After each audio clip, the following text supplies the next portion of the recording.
Pemerintah mendorong pemanfaatan aplikasi Peduli Lindungi dalam mengoptimalkan perlindungan kesehatan masyarakat sehingga keamanan beraktivitas di ruang publik di saat pandemi COVID-19 dapat terjamin.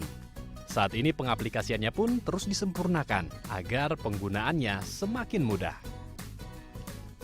Ketua Kamar Dagang dan Industri Indonesia, Arsyad Rashid, dalam sebuah diskusi virtual oleh Komite Penanganan COVID-19 dan Pemulihan Ekonomi Nasional, mendukung dan siap melaksanakan implementasi aplikasi Peduli Lindungi untuk kepentingan dan kesehatan bersama.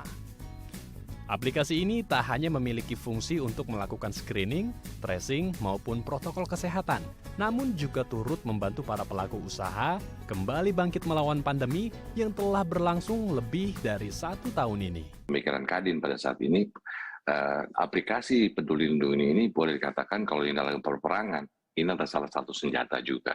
Kenapa? Senjata untuk melawan pandemi ini, yang dimana kaitannya juga untuk menaikkan ekonomi dan akhir juga supaya kita keluar dari jangan sampai terjadi krisis sosial yang ada.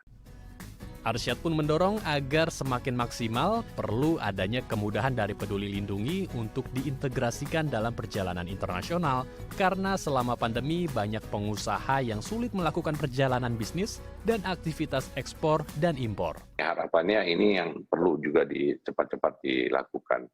Karena bagaimana sekarang ini dengan Eropa, bagaimana juga dengan Jepang, dengan paling sedikit dengan negara-negara di mana ekspor Indonesia itu menjadi utama. Nah di sini kan memang perlu adanya suatu kemudahan ya. Kalau enggak ini akan repot sekali gitu ya. Pengguna aplikasi Peduli Lindungi terus mengalami peningkatan. Kurang lebih 60 juta pengguna telah mengunduh aplikasi ini dan lebih dari 70 juta kali Peduli Lindungi dimanfaatkan untuk screening masuk dengan QR Code, di mana setiap harinya sekitar 9 juta kali aplikasi Peduli Lindungi digunakan masyarakat untuk mengakses pusat perbelanjaan, kegiatan perjalanan, dan fasilitas lainnya. Ibarat startup yang sekarang justru menjadi sangat meningkat dari sisi penggunaan. Kalau dari sisi penggunaan setiap hari kurang lebih 9 juta masyarakat yang menggunakan ini untuk akses berbagai macam, mulai dari masuk ke mall, terus kemudian menggunakan travel ya, bandara, kereta api dan sebagainya. Nah, secara total untuk masuk ke dalam Peduli Lindungi ini, penggunanya kurang lebih sudah 60 juta yang download aplikasi ini.